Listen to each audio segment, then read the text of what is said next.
Good morning, everybody.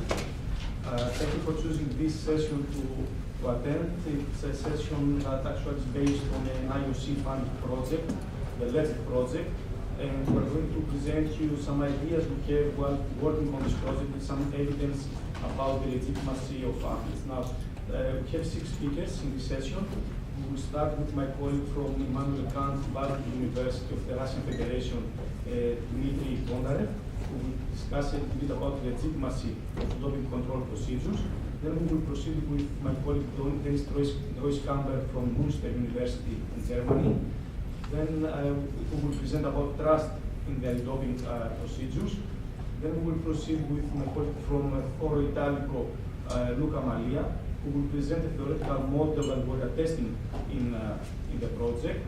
Next, it's going to be me that I'm going to present some evidence we have from the project, a qualitative study we've done as part of the project.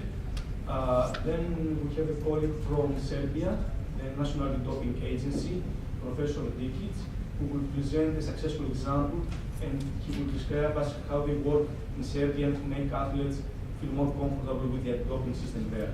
And finally, my colleague from Kingston University, Andrea Petroczi, will present some thoughts about the present and the current and the future of doping legitimacy.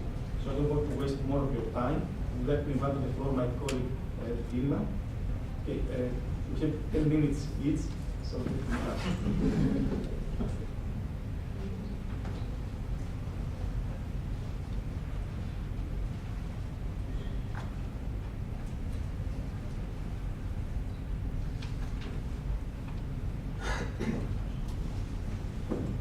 Thank you very much for the brief introduction. My name is Dmitriy, and I'm from Russian Federation. I'm doing research in Immanuel Kant University, Baltic University, and my area is psychology and sports science. I also do research within Project Legit, and you see the logos of collaborators within this project, and we are studying this briefly. Can you speak in the microphone? Is it better? Yeah. I can also give you Not more. adjusted for this. On this one, otherwise. And briefly, the Legit project is about perception, studying perception of legitimacy of anti-doping policies among athletes. And the concept of legitimacy has actually a long history within social science, and it has emerged as increasingly important within recent anti-doping research. And briefly, anti-doping measures ultimately they have the aim to increase compliance with anti-doping policies. And there are currently 2 approaches to do this. First is based on detection and sanctions, assume that to detect doping cases and impose legal sanctions, while the second approach is based on creating anti-doping culture. Within the first approach, the anti-doping government using what's so-called coercive power to detect doping can use some sanctions to impose on those who violate. This approach requires large expenditure of resources, and if we speak to use approach alone, it gives quite modest and limited amount of influence to change or increase compliance with anti-doping policies. Because, for example, it could be vulnerable, and in terms like, for example, there could be like economic recession, and what happens if there are not costs enough to test all the athletes. So in this sense, the government could decide to spend cost on something more, and this could undermine this current order within this approach. While the second approach assumes to eliminate doping on a set of beliefs and change attitude and intention. There could be like communicating of knowledge regarding health, harm, or doping use, appealing to moral values of athletes, skill to avoid sub-skill training for doping use, and legitimacy-based approach. So I just put here legitimacy so that you would see it on the whole picture. Maybe it's not whole, but just a brief picture of anti-doping measures. So the main assumption of legitimacy in anti-doping is that when governing bodies in anti-doping perceived as legitimate, people would comply voluntarily to decision rules and social arrangement created by anti-doping organization. And if this organization is successful in creating this legitimate status, they possess so-called legitimate power. And this makes the government easier, as long as athletes, of course, believe that the policies are appropriate and just. And theoretically, this could increase and more likely a sustainable effect of policy anti-doping, as opposing to detection and sanction approach when athletes use punishment and incentives to comply with anti-doping. So in this case, from psychological perspective, athletes would motivate to comply with norms intrinsically and not externally. The concept of legitimacy can be defined as the perception that the action of entity are desirable, proper, and appropriate within some socially constructed norms, values, or beliefs. And based on Weberian understanding of legitimacy, legitimacy is given to social order on the basis of tradition. So it can be acquired based on the tradition. For example, iOS or WADA traditionally rule generator in anti-doping. So that could be like legitimate regulator. They could be acquired by emotional reasons. For example, because I'm looking for newspapers, I see very often WADA and doping. Probably I would feel that WADA is legitimate doping regulator because very often I met WADA as a regulator. It could be acquired based on value and rational beliefs. That's here, like if, for example, I'm from Russia and affiliated with Olympic Committee. I perceive that WADA is the reason why some athlete was suspended from participating in Olympic Games.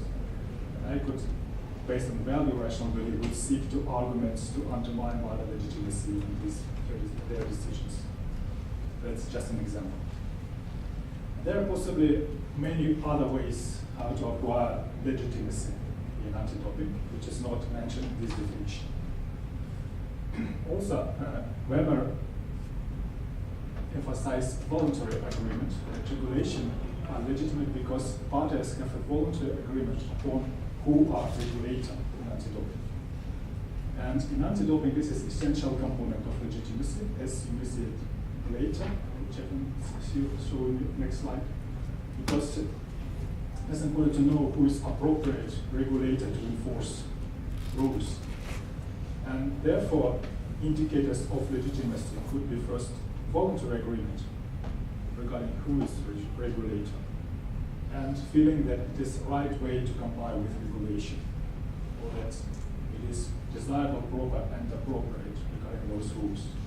So therefore, just draw my own definition of legitimacy for anti-doping policies. It is voluntary compliance with anti-doping regulation to reduce those heavy definitions. And it's not so straightforward task to identify a legitimate regulator in anti-doping, as you may appear on the first glance. In scholarly area, this research was done to identify the legitimate regulator of anti-doping within Australian football. And there was Australian Sport Anti-Doping Authority, actual legal authority here, which was entitled by the government to do the doping policy. And there was also perceived authority, Australian Football Association, which has much higher power and perception of legitimacy to influence rules in anti-doping. And this, it has been shown that Australian Sport Anti-Doping Authority start to collaborate with Australian Football Association to gain this legitimacy. And in fact, it actually undermines their legitimacy, because this organization was more powerful, this is more powerful, which is disrupt. You can find this case in this article. Therefore, the legal framework for doping control, I draw here like a trust component, which will be discussed in the presentation of my colleague. And the ultimate goal is compliance with anti-doping. Sometimes it often mentioned like obedience in some research, I will say. And there are some players within this landscape, like lawmakers, Olympic Committee, WADA, enforcement bodies, National Anti-Doping Organization, National Sport Federation, or court and arbitration. They create some rules and procedures, like testing procedures, whereby system, therapeutic exemption regulation, or sanction. And based on this approach, their procedures and rules should be fair and equal application of anti-doping rules. And there are also factors that can undermine their legitimacy, like constant corruption scandal or doping scandal within the system. So overall perception of legitimacy of anti-doping policy would be defined as a perception of legitimate power of each agent here in this scheme. And also a factor that undermine trust, like not fair perception of not fair and equal application of all anti-doping policy throughout the whole system in anti-doping. So therefore, I came to conclusion briefly. Legitimacy is an effective influence strategy. Theoretically, it can guide behavior separately with action. Just theoretically, you can check it. Creating and maintaining legitimacy helps build sustainable anti-doping policy. And organization within anti-doping must actively work to maintain support of their legitimacy, because legitimacy is changing. It's not taken for granted. Something within these doping scandals and changing team culture norms, it's constantly changing. And to what degree legitimacy actually shapes doping behavior? That's also an interesting question that probably would be discussed by my colleagues in more details.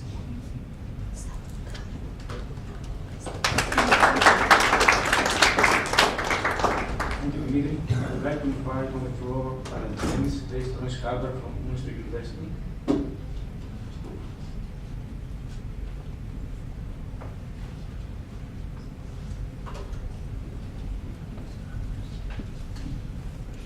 All right, welcome everybody. I'm going to deal with the question of athletes have trust in the anti-doping organizations or in the sport federations they belong to. And well, when we have a look at our project, we deal with clean athletes and their perception of the organizations that are responsible for having a clean sport.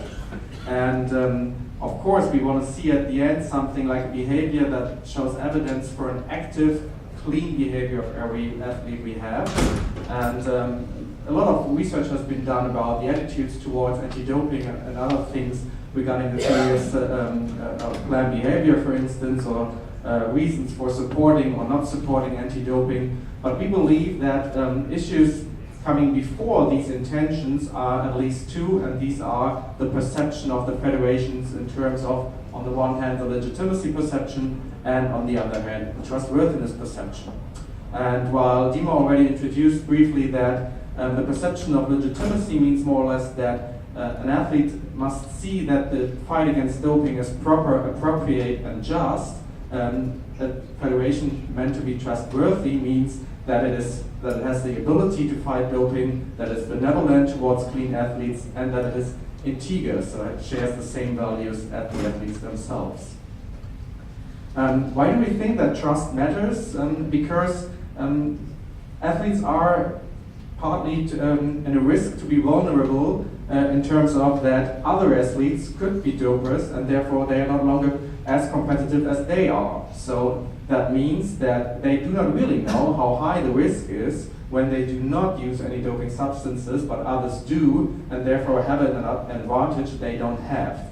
And as the WADA numbers of lab testing are quite different to those in other research studies, we can assume that, well, there's a little doubt within the athletes how big the risk is that they are the non-dopers, but others are dopers in their sport.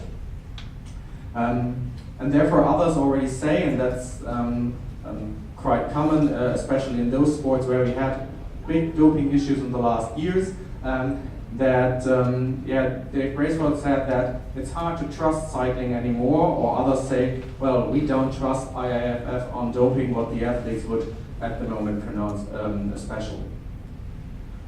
Of course, we have different trust constellations for any athlete competing on an elite level. Of course, they also have to trust in their coach and their teammates and their medical teams that they give them not any illegal substances, but also in other terms they have to trust them. Of course, spectators, media, economy, and politics have to trust the athletes and the sport that it is clean, and at least the athletes themselves have to trust the sport federations and the WADA that they protect them, that they are in a clean environment where they have a fair chance of competition without taking any doping substances. Trust is defined as a psychological state, which means that somebody is accepting vulnerability based upon positive expectations of the intentions of behavior of another. So in this term, of the WADA or the sport federations protecting themselves. And if we see the trust model by Myra Davis and Scorman, that means that athletes at the first step will perceive any risk of how many dopers I have in my competition, are there any, and if there might be any, can they be detected by the official organizations that are responsible for that. And to reduce this risk, the federations have to be perceived as being able to protect them and to fight doping as being benevolent, so they want to protect them against dopers, and they have to be integer in terms of that they share the values, meaning they want them to be protected because they want to support the clean athletes and not the most successful ones, for instance. Therefore, we did several studies looking at how do athletes perceive their sport federations and how do they perceive the WADA in terms of their trustworthiness. And in the first one, we did an online questionnaire with 15 items on ability, benevolence, and integrity, as well as doping attitudes in cyclists, swimmers, and handball players. And the result shows that cyclists do have significantly a lower perception of trustworthiness regarding their sport federations than, for instance, swimmers and handballers. And we did some other measures that showed that these effects are generalized, so that they actually do not have a lot of trust at all into their sport federation, no matter if it is about doping or other things like talent identification or something. So there seems to be something like a generalization effect of a lack of trustworthiness of their federation. And this trust in the federation is negatively associated with the doping intention. So the higher the trust is, the lower is the doping intention or the doping attitude, and the other way around. In a second study we collected together with Daniel, who is a professional cyclist, we could show that the main factor that is athletes are lacking of is the perceived benevolence of the federation. So what means, in other terms, that they do not believe that the federations really want them to be a clean athlete supported by the federation, but that other things could be more important for the federation from the point of the athlete's view. So for instance, if the athlete decides to be clean, maybe this is not the most important point for the federation, they think, but for instance, that they win the competition. That's the perception of the athlete they have, not the statement of the federation. And then the third thing, the third hypothesis, we asked for the perception of trust regarding WADA, so the World Anti-Doping Agency and other organizations, so also the National Anti-Doping Agency, and therefore within this project we collected semi-structured interviews and focus groups with elite athletes that are competing or have been competing on a high level, on an elite level. And within these interviews we asked not only for trust, but also for the perceived legitimacy and the knowledge of the athletes. And the results show that, of course, with any scandal or whatever we have in the system, there are rumors that seem to lead the athletes towards a negative perception of the federations or the WADA, who is responsible for protecting them and for detecting doping. And the results showed as well that, well, the trustworthiness of anti-doping organization is not only perceived as low, but also as complex, as we have, for instance, big differences in perception of the own NADA and other national anti-doping agencies in other countries. Also, these recent scandals seem to influence the athletes' perception, and that they perceive themselves as having a gap in knowledge about what the WADA, for instance, is actually doing in all the different countries and what they are doing for themselves as clean athletes. And finally, it stated that it's not always clear if every organization in the world dealing with the doping issue is really fighting doping and wants to fight doping in terms of saving or protecting the clean athletes.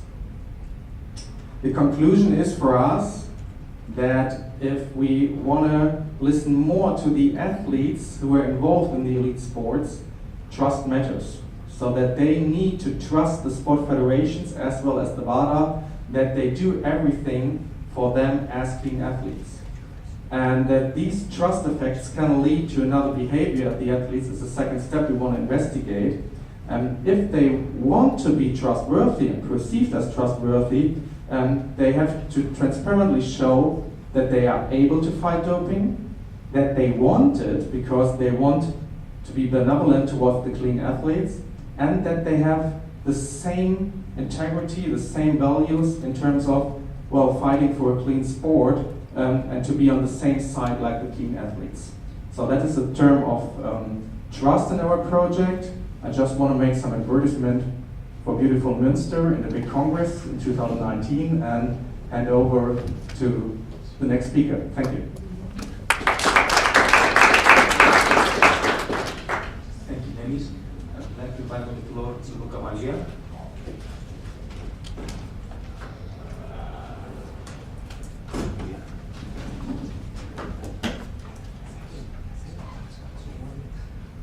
Thank you to Paul. Thank you to my colleague that have introduced the concept of legitimacy within the specific domain of anti-doping. To me now, the task to introduce to you instead the way throughout integrate this concept within a behavioral model in order to predict the active support for anti-doping policy. In psychology, in social science, behavioral model are theoretical models focusing on the psychological mechanism of belief systems underpinning the choice to act a specific behavior. That is a deliberate choice. In our case, for example, which mechanism, which belief system can predict the athlete's active support for anti-doping? There are several models in literature, but for us, the theory of planned behavior is probably the most used theoretical framework in order to predict several types of behavior in different life domains. For example, in working, in health domains such as the use of other type of substances or smoking or other health-related behaviors. But what is theory of planned behavior? The theory of planned behavior stated that the more proximal antecedent of the behavior is the intention. That is supported by three belief systems, that is attitude, subjective norms, and perceived behavior control. More specifically, the intention is the explicit willingness to do something in a near future. Attitudes represent the evaluation, cognitive and affective evaluation about that specific behavior. Subjective norms instead represent the individual perception that other significant other, for example, parents, coach, teammates, would approve that specific behavior. And finally, the perceived behavior control represent within the system the perception that this specific behavior is under his or her control. In the last decades, 2-3 decades. This model, this predictive model, was used also within doping domain. And a recent meta-analysis summarized the results of different studies showing that attitudes and norms are relevant, significant, and positive predictor of doping intention that in turn predict doping use. In this model, perceived behavior control was replaced with another concept, the self-efficacy, that in this case is the perceived capacity to refrain from doping. In this case, many studies showed that this concept is a sort of protective factor for showing doping intention and doping use. But in the last years, theory of planned behavior was integrated with other key concepts in order to improve their capacity to predict doping intention. More specifically, recent research used, for example, anticipated regret. That is the anticipated negative response to a specific negative undesirable behavior outcome. Or, for example, descriptive norms, that is the perception, the individual perception that other people like me do the same behavior. It's a sort of pressure related to how the behavior is widespread. Okay. Now, in order to having to build a model to predict the support for anti-doping, for athletes anti-doping, we obviously depart from TPP. In our case, in our research program, the evidence of active support for anti-doping as specific behavior, it is that the athlete's choice to participate to a petition to IOC, providing a right message with their name and surname. So this is our target, our behavior, and hypothesized that this behavior was predicted by the intention to actively support anti-doping and by the belief system typical of the TPP construct, attitude, subjective norm, and perceived behavior control. But we also integrated this model with the regret for not actively support anti-doping and the descriptive norms. How many people, how many athletes like me support actively anti-doping? And now we are to introduce the other two key variables. In other words, we integrated the model with the two columns of the legitimacy perception. In other words, the legitimacy perception of the code, of the rules, and the perceived trustworthiness of the anti-doping organizations such as WADA, such as IOC, but also the National Federation.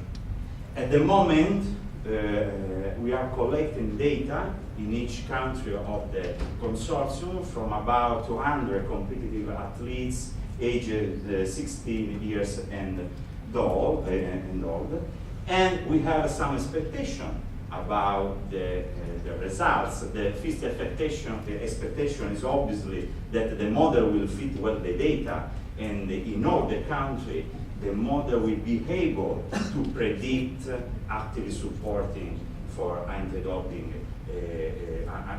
policies. But also, however, we expect some differences across the country.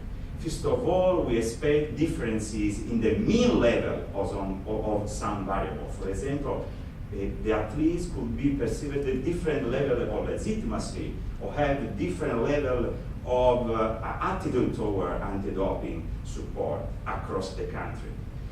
The other types of differences is related to this, about the strength in the way one variable within the model is linked to other one.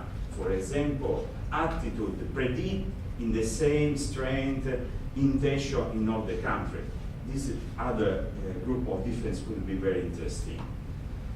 Finally, we believe that the result, that the point that will be pointed out from our data will be relevant for the anti-doping organization for two reasons. For the first reason is that will inform about the level of perceived legitimacy of the athletes, of their trustworthiness. But the second one is to highlight the psychological mechanism, processes, and about the belief system underpinning the choice to actively support antidoping. This is important because it could be a guide in the choice of practical way in order to sustain and to reinforce these processes and this belief. I'm finished, and I hope to have you in the University of Rome for Italico. It's a beautiful place. Thank you. Thank you, Luca. So far, everybody was on time, so it's a big challenge for me. Who am next? I'll try to do time.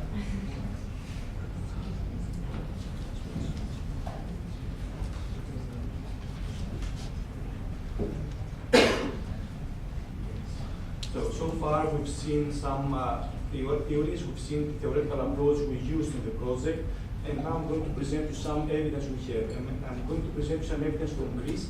We have the interviews from the other countries as well. At the moment, we're working on analyzing this data as well, and the results are pretty much the same. There are some differences among the countries, but the main findings are pretty much the same. So what I'm about to present you is the athletes' beliefs about the legitimacy of antidoping control procedures.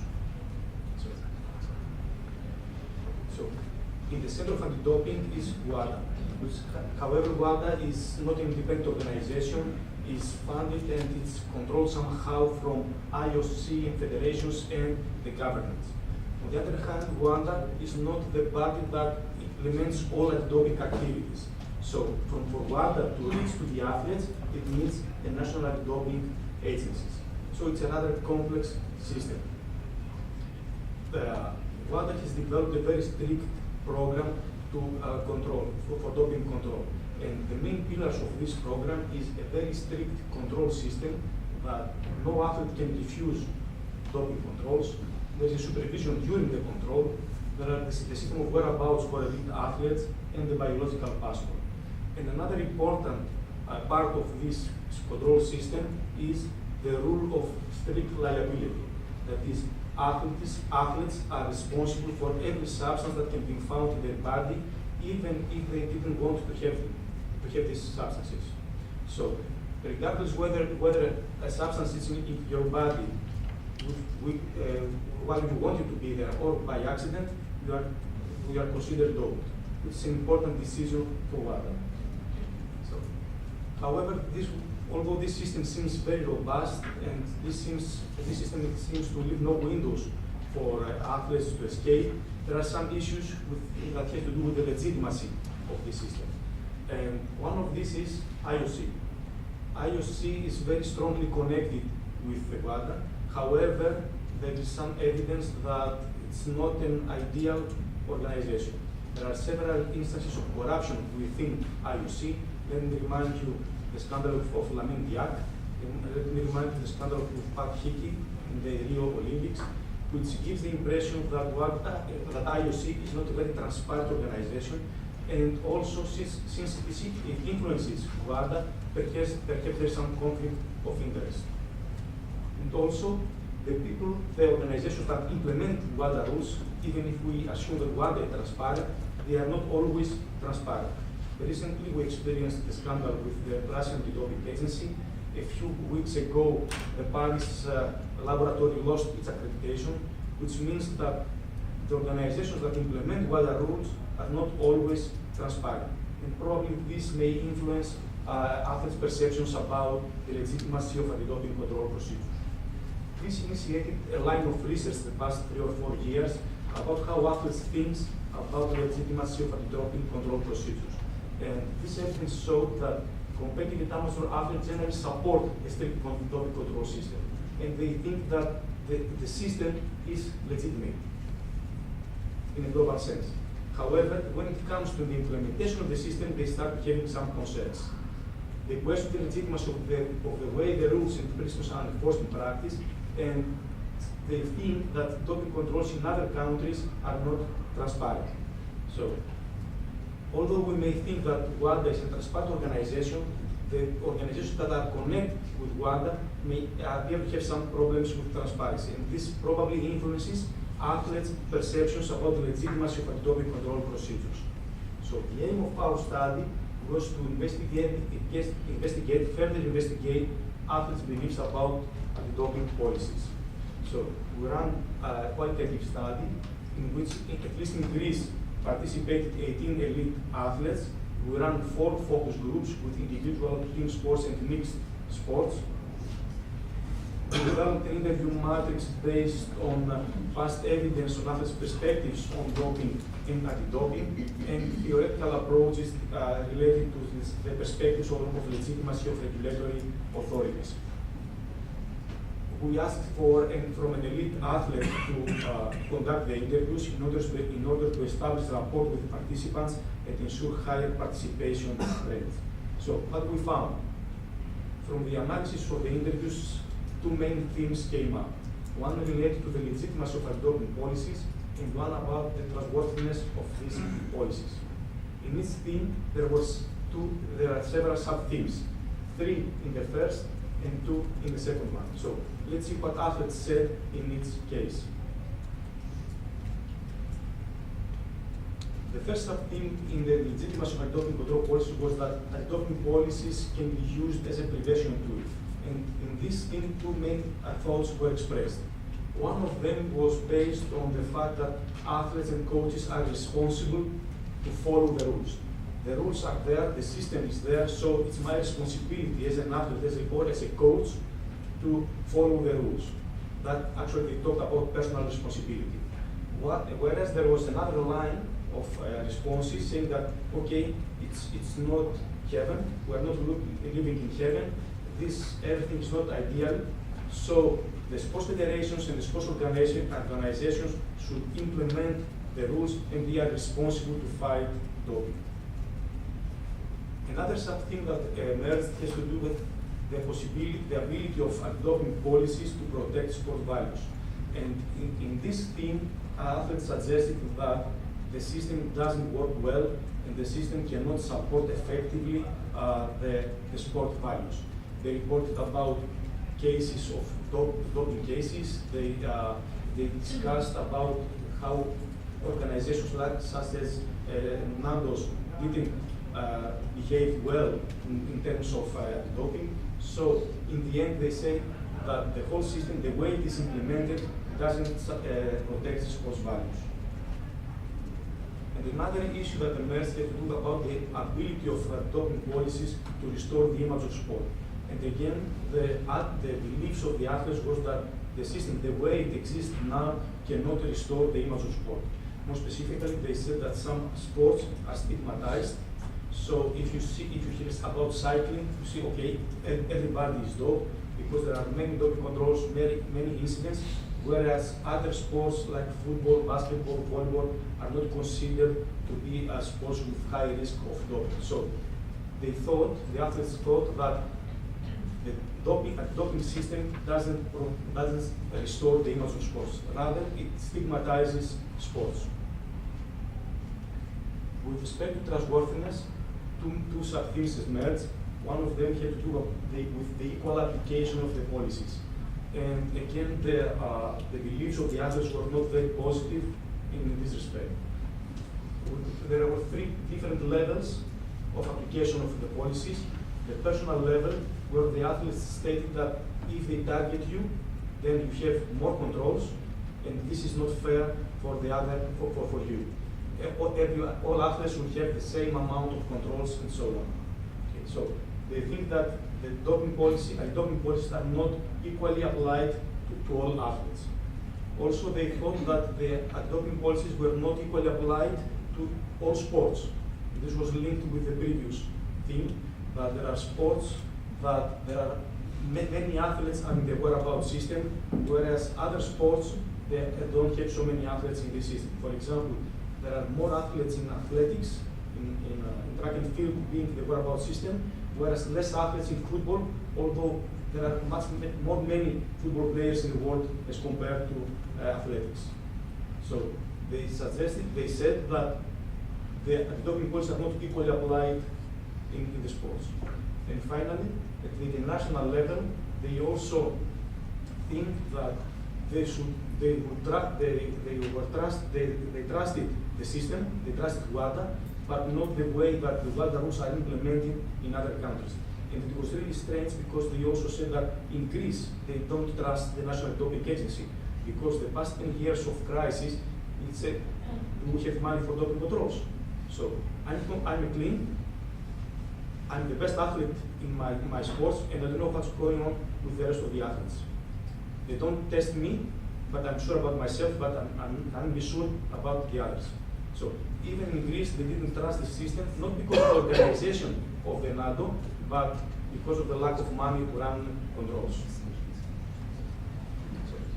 So the last thing, something that emerged had to do with the fairness of anti-doping policies, and this was linked with the other things as well. So the athletes believed that the system was not fair because it was not equally applied to all sports, to all athletes, to all countries. So the way the system works is not fair. Finally, based on this evidence, we think that the athletes have rather negative beliefs about the anti-doping policies and they don't trust them very well. So what needs to be done?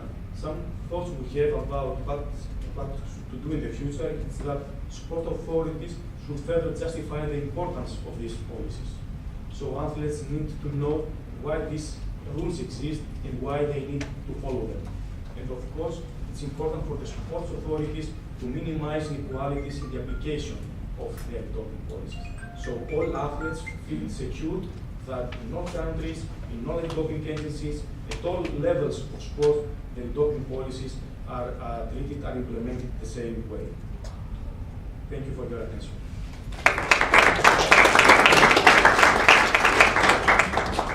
Next is my colleague Nenad.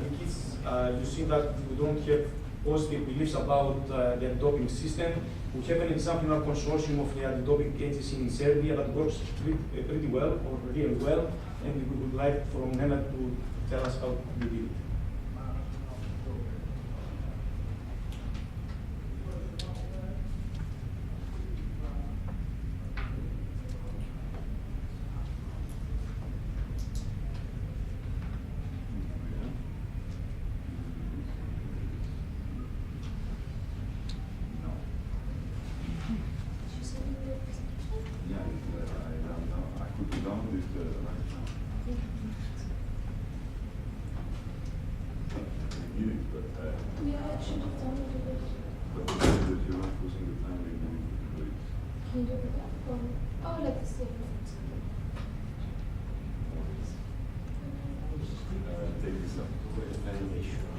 Break, I will tell you a joke.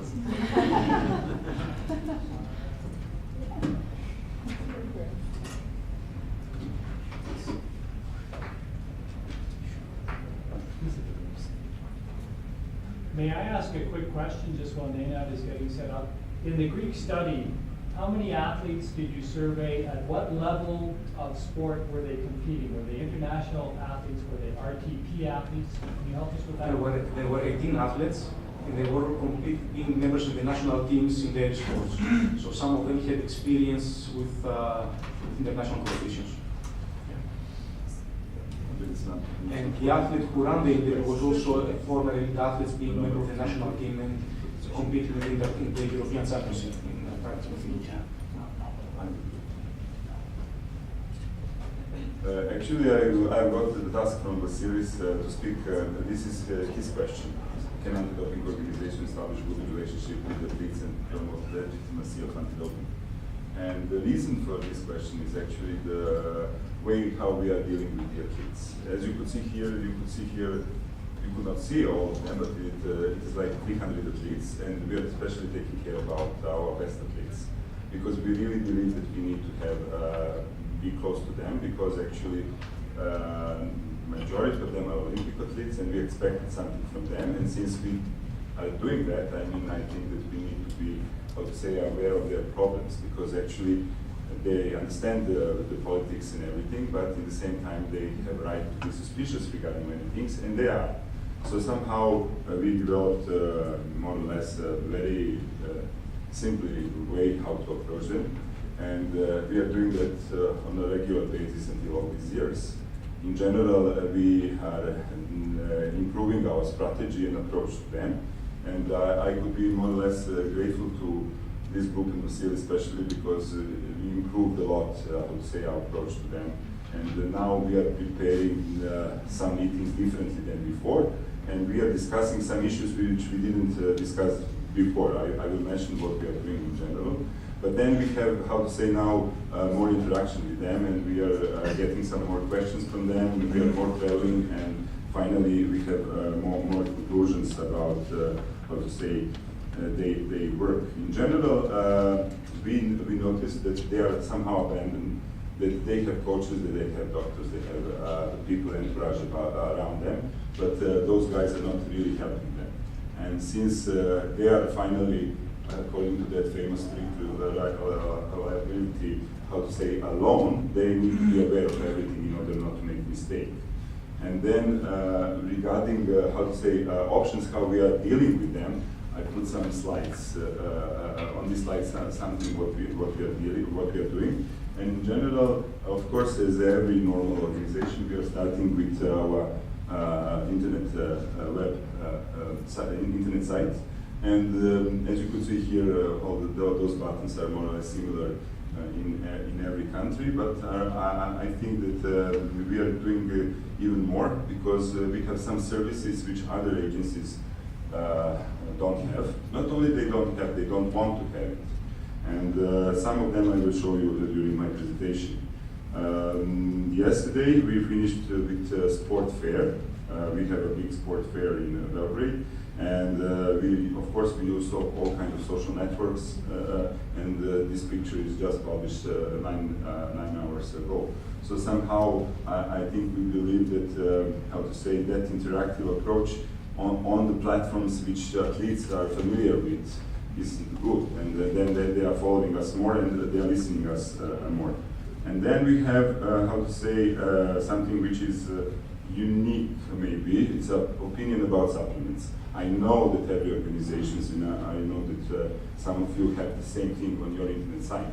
But in our case, we are giving the opinion to athletes. Is there something on the supplements which they are taking prohibited or not? And that is a really risky, how to say, business, because actually we need to be aware of many supplements and many drugs, and we need to, let's say, how to say, somehow publish that. And then we have, of course, disclaimer. We said that only the substances which are written on the box are not only prohibited, or they are prohibited. On that way, we are helping them. I know that we could direct them to certain DRO internet sites, etc., but we noticed that they are not, how to say, aware how to do it, and they are not secure after they finish the research. So somehow we are helping them by doing that for them. The same things we are doing with drugs, and as you could see here, that we are doing like one opinion per day about drugs, and 2 opinions of supplements per day about 2 opinions about supplements per day. So somehow it's a huge business in Mallia. Who's sitting here is doing like a coal miner that business, which is actually a difficult task. In order to do that, we developed even the small, how to say, application for mobile phones, some national language, and they could, let's say, easily approach, how to say, all informations which are published. So we didn't cover all the drugs and supplements, but only the ones which are asked by athletes. In general, we are doing something more. We are creating material, and maybe that is as well a kind of unique, how to say, approach of our organization, because we are publishing the books, and we are giving that books to them as a gift for free, and not that we are dealing, for example, just with, for example, we are doing regular Congress of Doping Prevention. But before that, we did the Congress of Dietary Supplements, because actually we are maybe more, how to say, interfering with dietary supplements than dermatology from pharmacy faculty, because in general, we feel that is a real problem. But then the athletes ask from us, okay, could we get something more from you about, let's say, nutrition? And then we published a cookbook, I mean real cookbook, because they don't want to, let's say, understand that they need to have 50% of carbohydrates. But what is carbohydrates? How to buy them, how to prepare them, how to eat them. So somehow we did a cookbook, and then we did something about food intolerance, because that is a, I would say, a hot issue, and many athletes are testing themselves by themselves without any kind of medical knowledge, and they are using that result. So we thought that maybe at least we could, how to say, teach them somehow. Then we did a huge study, and currently one of our PhD doctor will finish the thesis about probiotics in sport. And then we translated the book of sport physiology of Professor Vassilis. Why that kind of book? Because everything is in cartoons. Everything is, how to say, presented on the way that they could understand. Because they don't understand what is actually, how the fat percentage influence or aerobic capacity influence their sport results. And as I said, they are totally, how to say, not supported by the entourage in a proper way. We found, for example, and we didn't publish them, but maybe we will do it, we found that only 20% of the coaches who are following them are somehow educated. The rest are doing that because they have been great in sport in the past.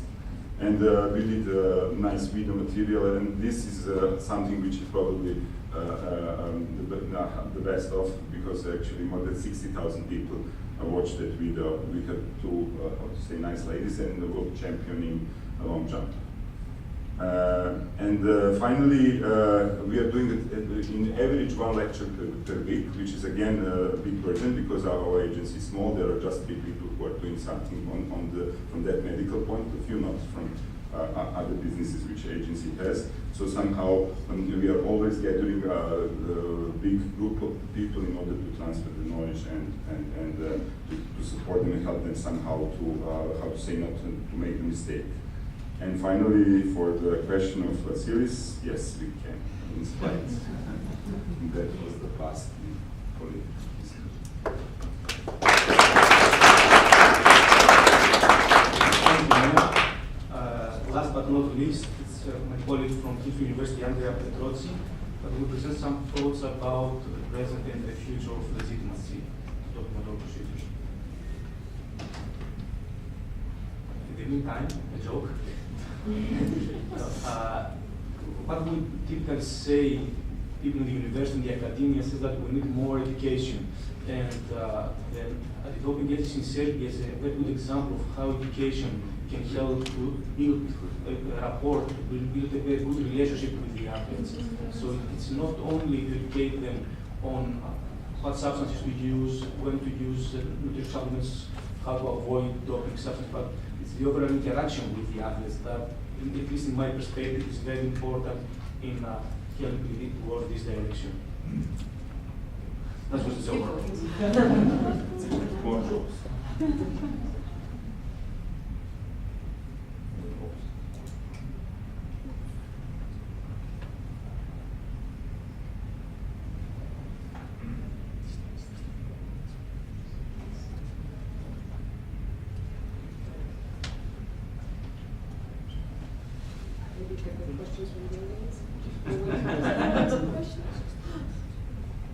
Any questions so far? Yes, please. Thank you, Dreiskämper from Antidoping Switzerland. My question goes to Dennis. It was very interesting talk about the behavior. It's known. We had quite a lot of research in Australia as well about the behavioral model, and your research is complementary to this. What I'm asking, did I miss it? But I saw once 19 athletes or so, but I don't know about the number of athletes we're working with. If it's 19, then it's a bit questionable if you can have some kind of results, or did I miss something? No, in the first study we had about 150 athletes from the German international pool. That was the one about cyclists, swimmers, and handball players. And the second one we had, I think, also about 150, 90 from 46, yeah, 146 elite athletes, all in the test pool. And only the last study referred to the sample of 19 athletes because it had been semi-structured group interviews. So that was qualitative data, and there it would be a bit messy to have 100 or more. But on the others, we had quite a lot, or quite many from the test pool and elite athletes. Yeah. And what years were they done? The first study was done in 2014. You've seen the second one in 2015 and 16, and the results from the qualitative were in February and March this year. So we can proceed with Professor Petroczi. You can see the consequence of Brexit. European computers doesn't work very well.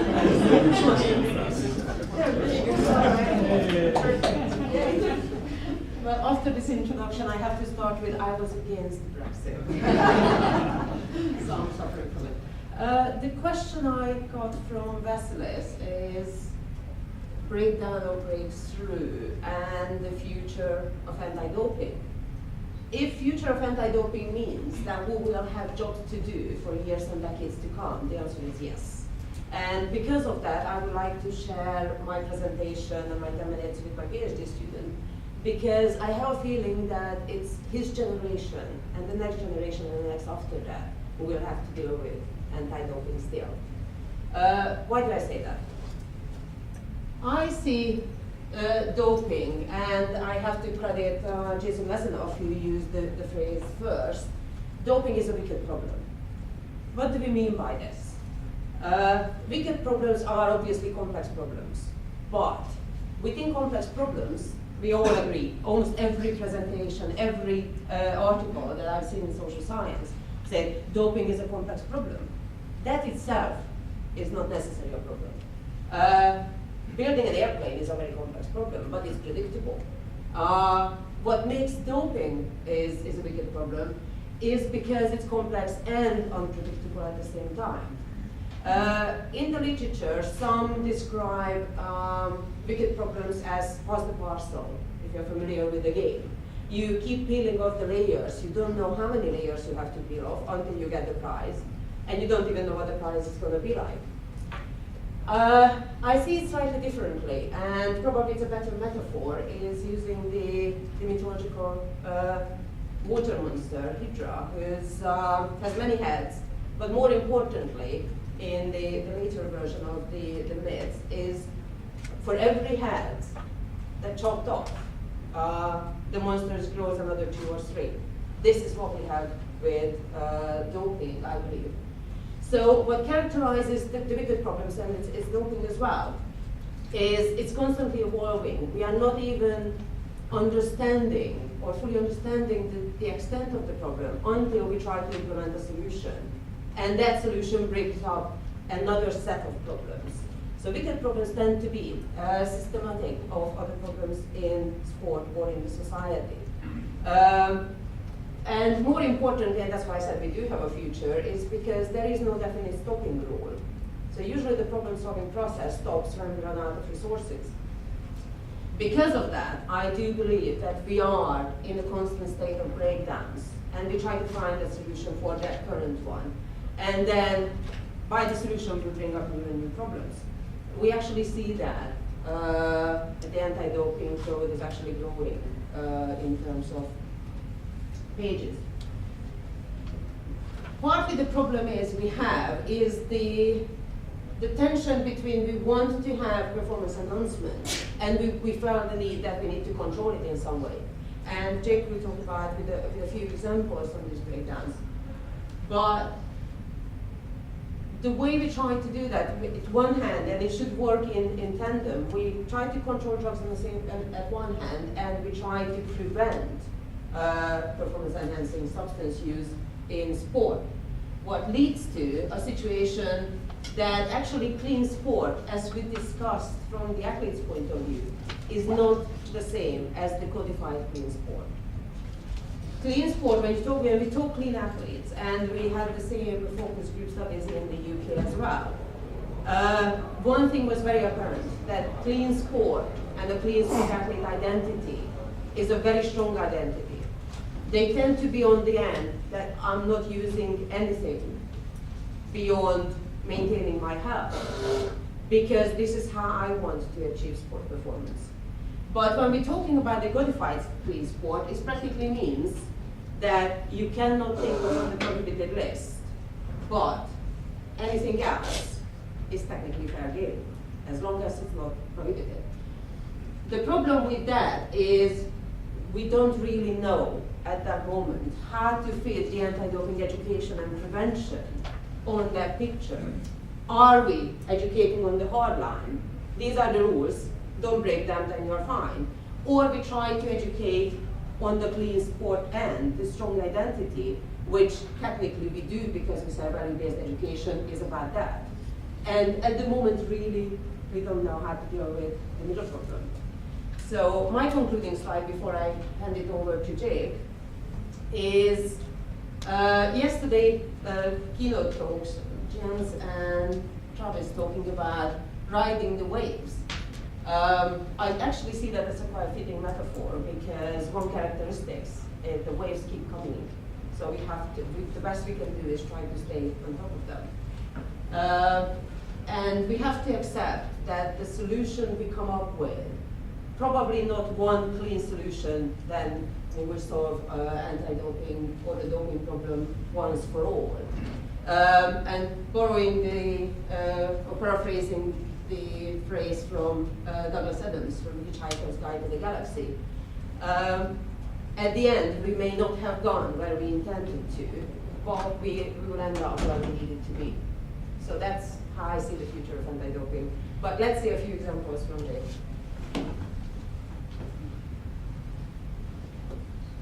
Thank you. As Andrea said, I'm a PhD student, but I'm also an international middle distance runner. And I want to talk to you mainly from an athlete's perspective about one case study where there's been a pretty clear breakdown of anti-doping procedures and how that's viewed from an athlete's perspective. Don't know if any of you recognize this athlete. This is Daria Kashina. Oh, not too far. Way too far. Sorry. Before we recognize it. Not again. Maybe I don't use that.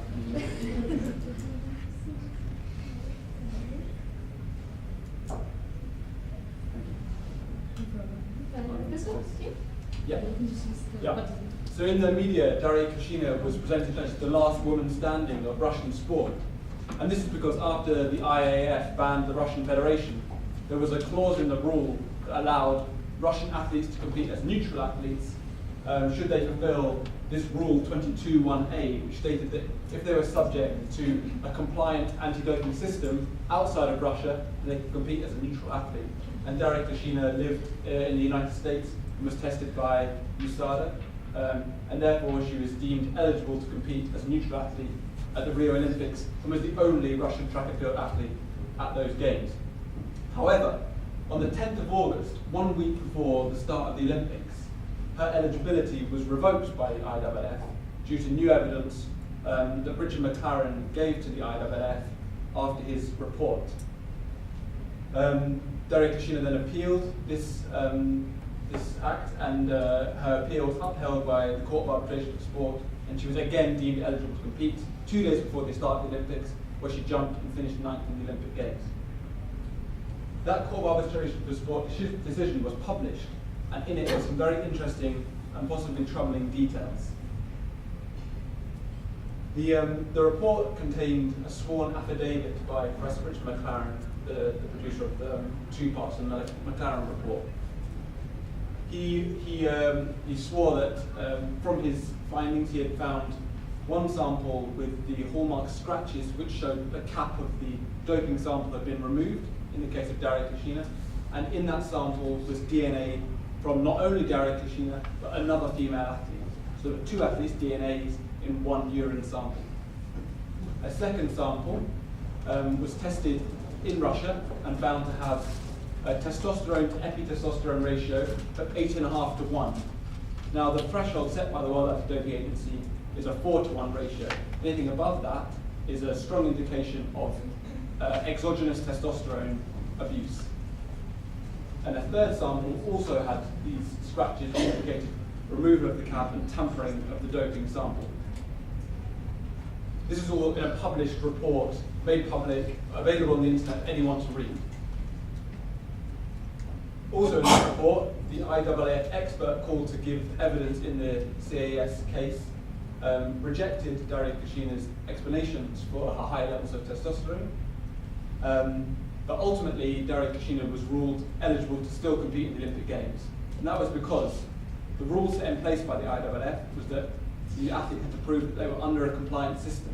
It wasn't whether they were clean, but whether they'd been tested under a compliant system. So under those rules, Dmitriy Kushina was able to compete. But this is then a very troubling situation because this information has been made public. All of Dmitriy Kushina's competitors could read this report in which it states that she has extremely high testosterone levels, which are not able to be explained by the IAAF expert, which are clear indication of doping, and yet she's here competing. And then again this year, in 2017, she's still competing and winning a medal at the IAAF World Championships. So to me as an athlete, this seems like a breakdown.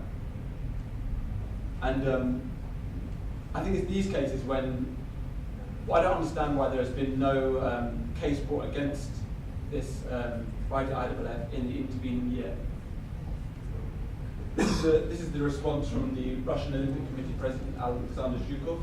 He stated that the situation with Dmitriy Kushina appears to be a cynical mockery of Russian sportswomen by the IAAF. I see it slightly differently. What about CAS? CAS, well, CAS, I suppose, are following the rules set in place by the IAAF, that if she is subject to a compliant system, she was subject to a compliant system, therefore she's eligible to compete. But there's some breakdown in that rule.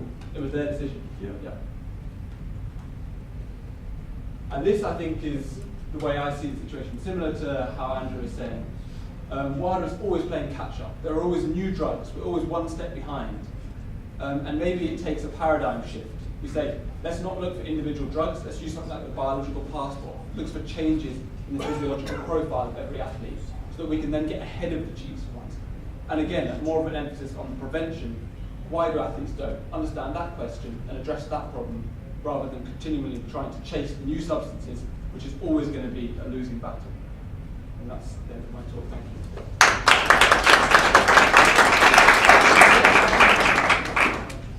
Thank you, Andrea. So we have 10 minutes for lunch. I have a question. Because I didn't know about this.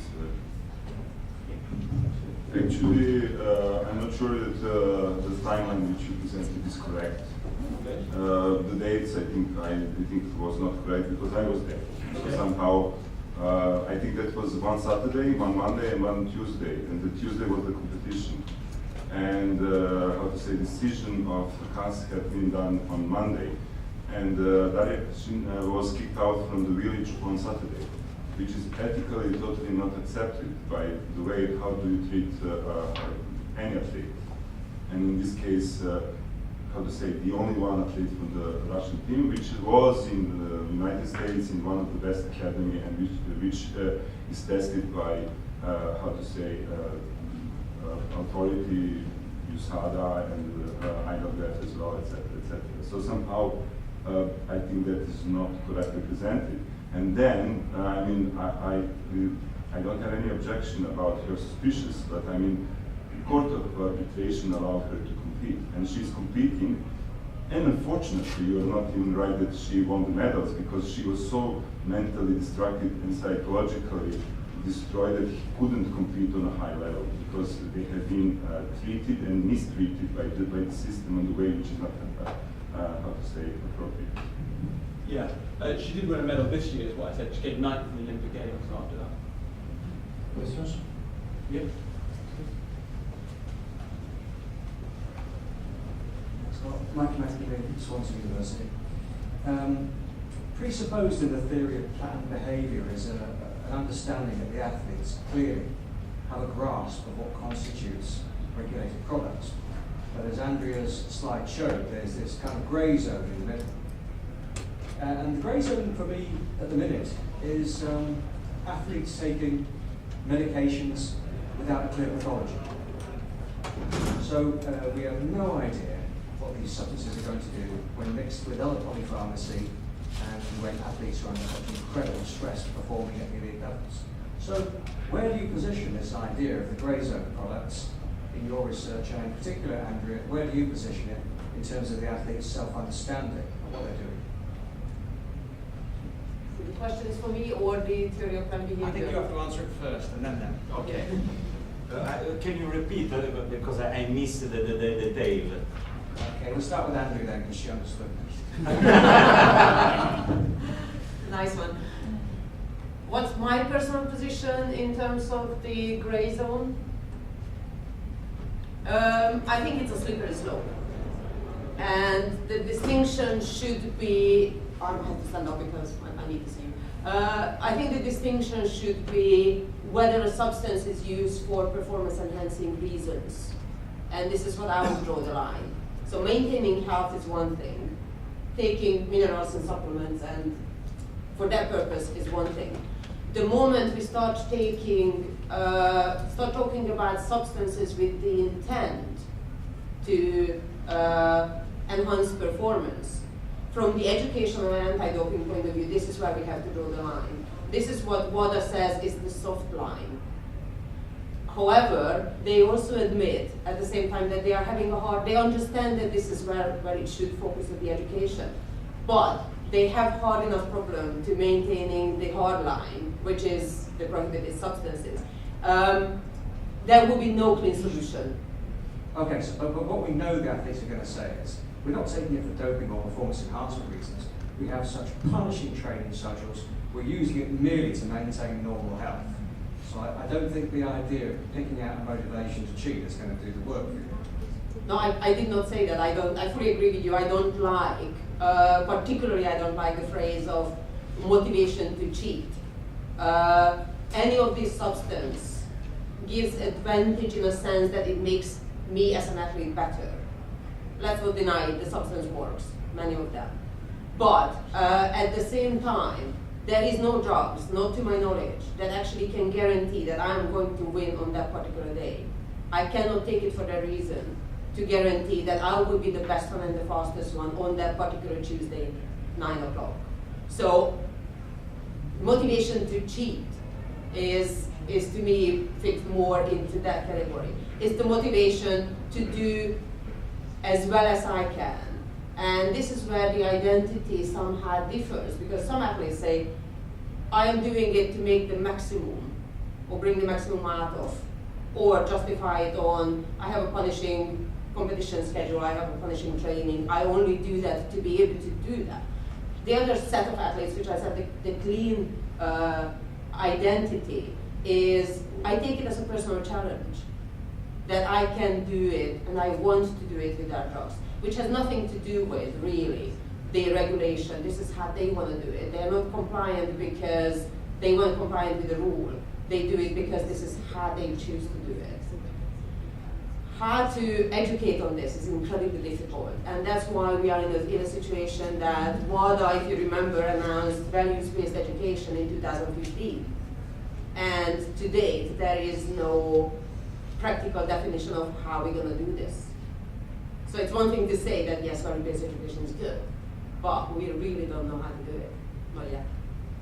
Your planned behavior might be. Again, the question about the planned behavior. Let me understand the word. They understand the consequences of their behavior. The athletes understand the grey zone and that they're making an informed choice. Could I add something, Mike? I mean, the grey zone is a trap. It's a trap for the athlete. It's a huge trap. And I don't know, you are so good in ethics, and I don't know how do you accept that. I mean, in general, athletes are somehow pushed in something which they are not easy to understand what's happening there. And what to say about 515 athletes who have been positive on meldonium, and how many of them are, trapped there. And there is no even one evidence-based article that meldonium is doping substance. It's not published yet. And our team just published another substance about higenamine, which is present in many supplements as a gray zone, as a trap, again, for the athletes. And now we are getting the new doping positive athletes on higienamin, so somehow we should be more concerned about, how to say, the whole process and everything what is coming from a legal point, and how the list is created and what is behind that, etc., etc.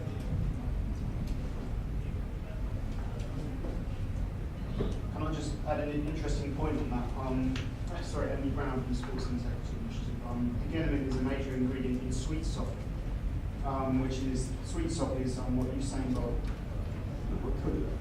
Higienamin is a natural compound, as you know, if you've done research. It's a major ingredient. It's a major ingredient in sweet sop, which is like a plant, which is one of Usain Bolt's secrets to his success. I just wanted to add that into the mix.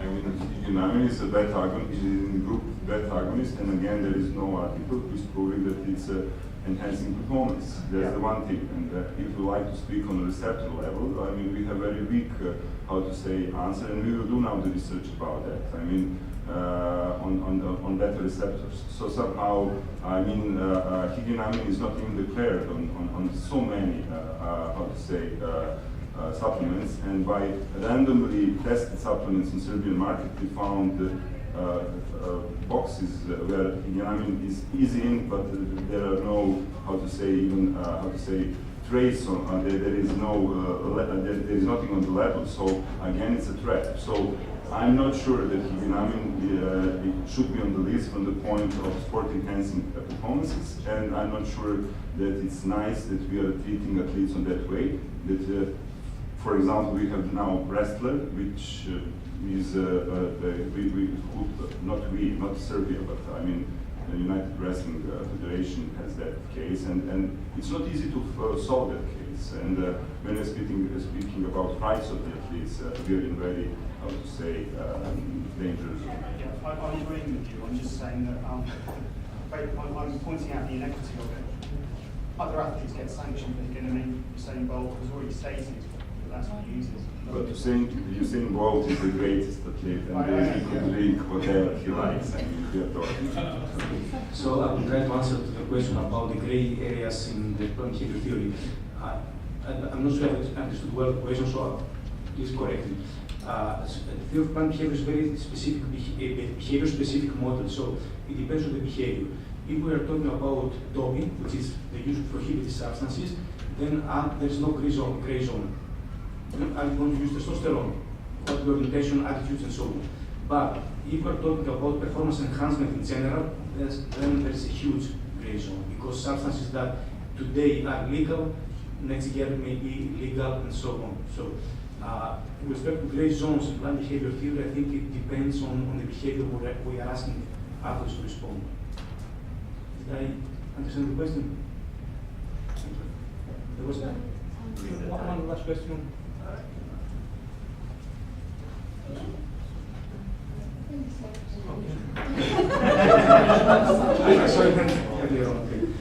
Thank you very much for joining this meeting. I wish you a nice lunch.